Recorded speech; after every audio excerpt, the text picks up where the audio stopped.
Hello and welcome to The Top Story, a podcast with the headlines of the day from our correspondents around the world. I'm Xi Zhi. Coming up in this edition, US President Joe Biden has ended his re-election campaign. Israeli Prime Minister Benjamin Netanyahu travels to Washington to meet President Biden amid growing tensions in the Middle East.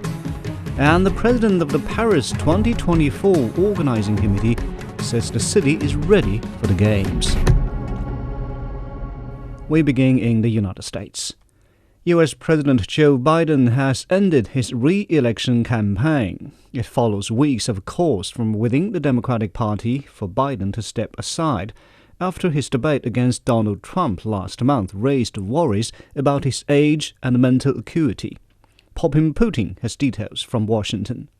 US President Joe Biden has ended his run for the presidency. Sharing the news via social media on Sunday, he wrote, "It has been the greatest honor of my life to serve as your president.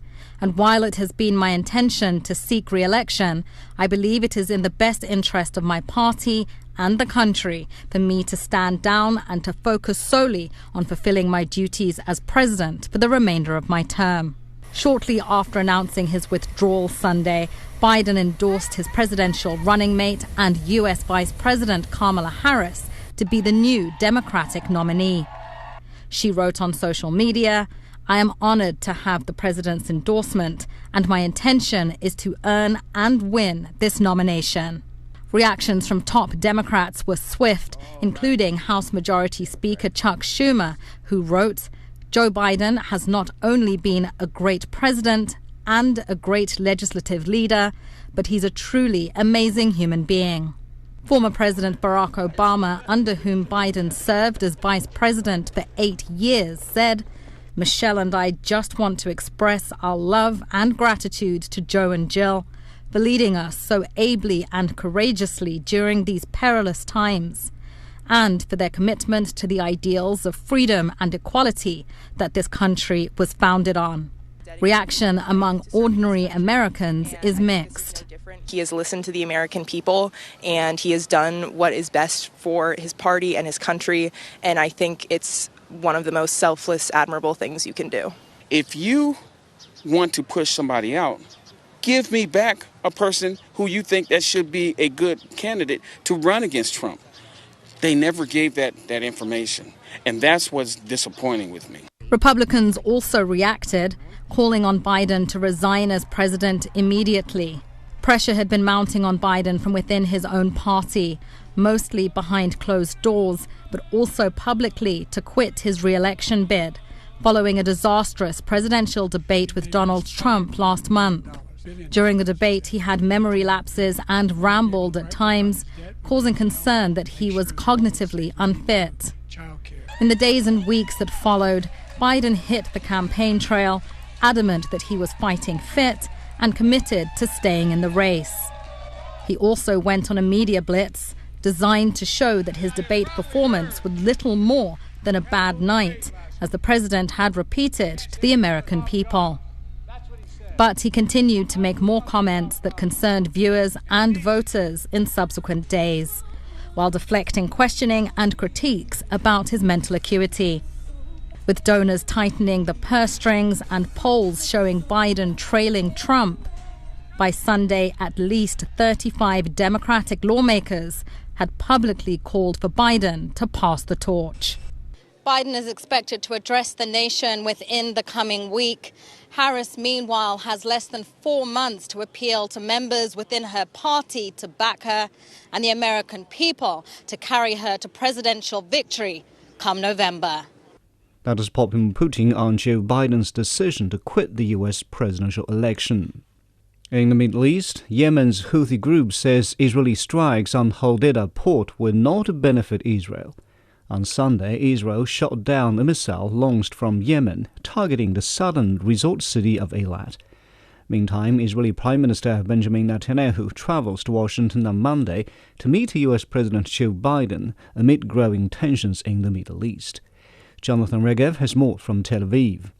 Missile that was intercepted, fired from Yemen. This is far from surprising. No one here in Israel was under the illusion that following that Israeli strike in the port of Hodeidah on Saturday afternoon, the attacks from Yemen will stop. The Houthis vowed to keep on pushing, maybe even more than they did before. And there was that missile that was fired towards Eilat and was intercepted. This will probably be more and more of what we will see now. Attempts from Yemen and also from other Iranian proxies in the region, maybe in Iraq or so, to fire missiles, to fire UAVs towards Israel. The assumption here is that we will see more and more of them as the war in Gaza is constantly ongoing. Prime Minister Benjamin Netanyahu will take off for Washington on Monday morning, and he's set to meet President Biden on Tuesday afternoon. Once in the U.S., and of course when he meets President Biden, and Netanyahu will be surely under a lot of pressure to move on with that hostage deal. The Americans are eager to see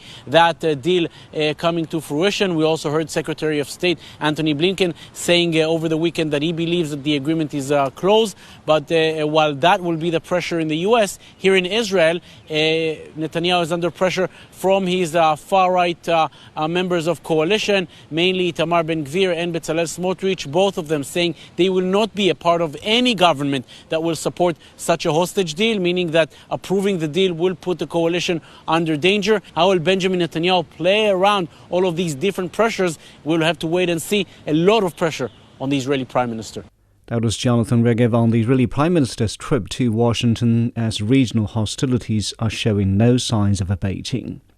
Now we turn to Europe. The president of the Paris 2024 Organizing Committee has said the city is ready for the Games as he played down complaints from residents and businesses about the impact of the event. They have closed roads leading to the River Seine, where the opening ceremony will take place. Organizing Committee President Tony Estangue says the government plans to deploy 45,000 security personnel for the ceremony. That's a balance to be found between a perfect security, which is absolutely the priority, and there is no discussion, there has never been any discussion to put at risk a security model. So the base is how we can guarantee the security for the spectators and for the athletes. France is a country famous for its bread, wine, meat and cheese. The Paris organizers have pledged an environmentally friendly Games, and that applies as well to the food served at the Athletes' Village. Ross Cullen reports. Picking fruit by hand is delicate work. Farm labourers are not working on a regular harvest because small berries have an Olympic future, destined for the restaurants of the Paris 2024 Athletes' Village. We at Fruits Rouge are very proud to be a partner of the Olympics, to be able to supply the athletes and bring them fine, local, French produce. I've adapted for the fruit they want. I changed my harvest with more or less mature berries, the size of the fruit, to adapt to what's been asked of me to provide for the Games. The raspberries are grown a short drive north of the French capital, part of an ambition for the Games to reduce food miles and eat French produce from small farms. Environmental concerns are a key part of the food strategy of Paris 2024, and the raspberries here are organic, pesticide-free. This is where the fruit will end up, in what will be this summer the world's biggest restaurant complex, feeding and fueling 15,000 Olympic athletes. There will be 2 dining halls dedicated to French gastronomy, among other offerings for competitors with a different taste. Of course, we have our culinary heritage, but there will be 206 delegations coming, who we will welcome to our table. It's important for us that each athlete performs to the highest level, and to do that, we must respect their dietary needs. One of the major partners for the Games is the Carrefour supermarket group, one of the world's biggest retailers. The group has been working hard to align its green targets, its role in the Games and place on the world stage. It is certainly possible to have the ambition to be both a partner of a global event and to be engaged with the green transition and the food transition. So with everything we have in place and that we will put in place, we can inspire others to be part of the beautiful heritage that we will leave after the 8th September and the closing ceremony for the Paris 2024 Games. Over the coming weeks, hundreds of thousands of athletes, dignitaries and fans will feast on the world's most famous cuisine, from the grand dishes of Michelin-starred restaurants down to little red fruits from family farms. That was Ross Cullen in Paris. Here in China, the Central Committee of the Communist Party of China has adopted the resolution on further deepening reform comprehensively to advance Chinese modernization. General Secretary Xi Jinping has offered his explanation of this important document. He said the CPC's focus on deepening reform and advancing Chinese modernization was driven by the party's present need to achieve accomplishments in the new era. The Chinese leader said it is imperative for Beijing to improve its socialist system with Chinese characteristics and its system and capacity for governance. He added that the country needs to enhance high-quality development and better respond to major risks and challenges. Measures in a key policy document cover a wide range of areas, including the economy, people's well-being, security, and party governance. The resolution reiterates the importance and necessity of deepening reform. It also stresses the principles of the reform, which include key factors such as CPC leadership, the party's people-centered development approach, innovation, and the rule of law. Now, Zheng Chunying walks us through some of the key takeaways. The document starts off with an overview of the significance of carrying out reforms, setting out a target of completing them by 2029, or the 80th anniversary of the founding of the People's Republic of China. It then lays out policy directions in various areas. For example, for the private sector, China says it will focus on building a high-level socialist market economy, adding that new policies and laws will be framed to support private firms when it comes to financing and resource allocation. The readout also mentions that the country will support competing private firms to lead in major technological breakthroughs. So it aims to break down some barriers that hinder competition and create conditions that boost research on key technologies. And regarding the property market, it also outlines the need for a new housing system and a new model for real estate development that promotes both renting and purchasing, adding that the country will give each city full autonomy in regulating its respective real estate market.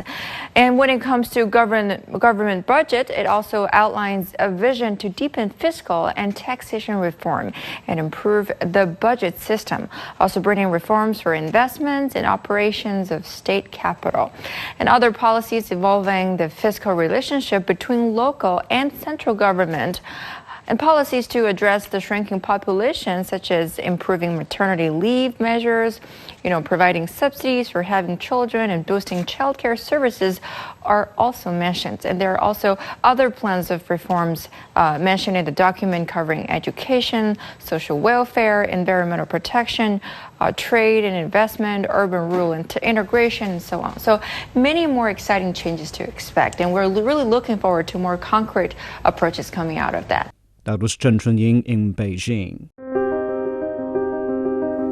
Now, recapping today's headlines, US President Joe Biden has ended his re-election campaign and endorsed Vice President Kamala Harris. Israeli Prime Minister Benjamin Netanyahu travels to Washington to meet President Biden amid growing tensions in the Middle East. And the president of the Paris 2024 Organizing Committee says the city is ready for the Games. And that's it for this edition of The Top Story, a podcast that brings you world headlines every weekday. For more news in politics, business, sports and culture, you can subscribe to The Beijing Hour, a one-hour podcast news magazine program. We would welcome and appreciate all ratings and reviews. I'm Qi Zhi. Thank you for listening.